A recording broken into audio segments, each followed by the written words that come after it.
레트로 드라마라면 꼭 등장하는 이것, 바로 하숙집입니다. 하숙집 아주머니가 밥을 차려주시면 다 함께 모여 오순도순 저녁을 먹고요. 밤늦게까지 이야기꽃을 피우거나 옆방 친구와 장기 대결을 펼치기도 합니다. 시험 기간에는 책상 앞에 앉아 공부에 집중하다가도 하숙집 아주머니와 잠시 담소를 나누기도 하고요. 오며 가며 이웃 하숙생들과 안부를 묻기도 하는데요. 새학기에는 이렇게 리어카로 이삿짐을 나르는 모습도 심심치 않게 볼 수 있었다고 해요.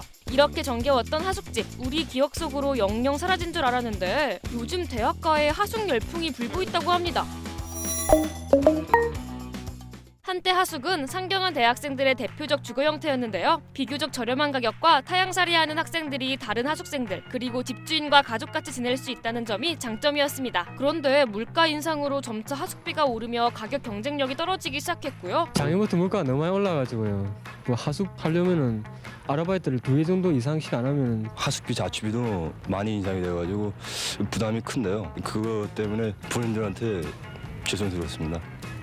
요즘엔 남의 간섭이나 시선을 피하기 위해서 비용이 들더라도 오피스텔 같은 곳을 자취방으로 정하는 학생들이 많습니다. 하숙집도 점차 줄어들고 있습니다. 오피스텔 같이 자유스럽고 개인적인 그런 공간이 저한테는 좋아요. 이렇게 개인주의 문화가 확산되면서 하숙집은 자연스레 밀려나게 됩니다. 이후에는 대학가의 원룸이 본격적으로 들어섰고요. 하숙집은 이전처럼 쉽게 찾아볼 수 없게 됐는데 최근 하숙을 구하는 학생이나 학생을 구하는 하숙집이 크게 늘었다고 합니다. 요즘 하숙집은 예전과 얼마나 다를까 싶어서 크랩이 무작정 찾아가 봤습니다.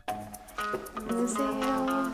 저희는 주인분이랑 같이 살아서 방 하나에는 주인분이 쓰시고 나머지 방에 하숙생들이 들어와서 살고 있는 그런 구조입니다. 집주인이랑 같이 사는 구조만 보면 옛날 드라마 속 하숙이랑 비슷하기도 하지만요. 이곳에서는 보통 하숙생들은 집에 들어와서 인사만 나누고 바로 방으로 들어가고 방 안에서 각자만의 시간을 주로 보낸다고 해요. 식사도 각자 요리해서 따로 먹는다는데요. 요즘에는 이곳처럼 식사를 제공하지 않는 하숙집도 제법 많다고 합니다. 여기는 음식은 이제 안 주시고 청소랑 빨래 정도는 해주시는데 이 냉장고 보시면 보통 하숙생들이 먹는 거는 여기다가 거의 갖다 놓는 편이고 냉장고 공용으로 자유롭게 쓰면서 그렇게 생활을 하고 있어요. 여기가 이제 제 방인데요.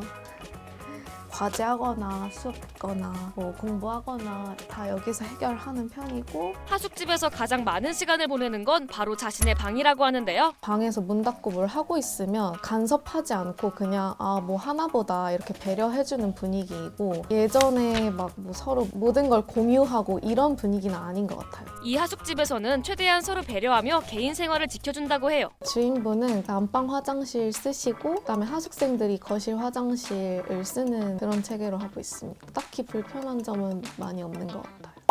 이렇게 보면 자취와 크게 다르지 않아 보이기도 하는데요. 그렇지만 요즘 세대도 공감하는 하숙만의 매력도 있다고 해요. 제철 과일이 있다 하시면은 종종 주시기도 하고 뭐 음식을 하셨다 하면은 먹어보라고 주시기도 하고 혼자 살 때는 사실 과일 같은 건 먹기 힘들잖아요. 원래 여기 작년에 같이 살던 친구가 있었는데 제가 새로 들어간 입주자였어요. 본가에서 나와 사는 게 처음이니까 제가 외로울 것 같다면서 인형을 하나 줬거든요. 저기 있는 게 그 마음이 되게 따뜻하고 고마워서 그게 제일 기억에 남는 것 같습니다. 예전같이 가까이 지내지는 않아도 집주인과 하숙생끼리의 정은 요즘에도 남아있다고 해요. 하숙하면 경제적 이점도 빼놓을 수 없는데요. 보통 원룸보다 월세도 보증금도 저렴하다고 합니다. 보증금 있긴 한데 한 100만 원 정도여서 다른 자취방에 비해서는 굉장히 싼 편이고 관리비나 이런 것도 따로 받지 않고 있어요. 한 10에서 20 정도는 절약이 되는 것 같고 청소용품이나 빨래용품 이런 걸 사지 않으니까 그 부분에서도 절약이 되는 것 같아요. 계약 기간도 융통성 있는 편이라고 하는데요. 보통은 1년 기준으로 계약하고 있고 정 안 된다면 6개월 살고 대신 그때는 새로운 입주자를 제가 구해오면 그분이 이제 들어와서 살 수 있는 거고 이번 연도에도 쭉 살 계획이에요. 저는 되게 만족하고 있고 각 방을 쓰는 것도 너무 좋고 사람들도 너무 좋아서 계속 여기에 거주할 것 같습니다. 시대가 변화한 만큼 엄마 같은 집주인을 만나거나 하숙생 친구들과 끈끈하게 지내는 경우는 드물지만요. 하숙만의 뜨뜻미지근한 정과 비교적 저렴한 주거비는 요즘 대학생들에게도 매력적인 모양입니다. 오늘 영상은 여기까지고요. 또 궁금한 요즘 20대 이야기가 있다면 댓글로 알려주세요. 크랩이 또 직접 찾아가 이야기를 들어보겠습니다. 혹시 구하실 때 약간 시기적 경쟁률 이런 것도 있어요? 아, 좀 좋은 방을 구하고 싶다, 깨끗한 집을 구하고 싶다 하시는 분들은 보통 12월 말부터 1월, 2월 이때 보통 다 좋은 집은 나가는 것 같고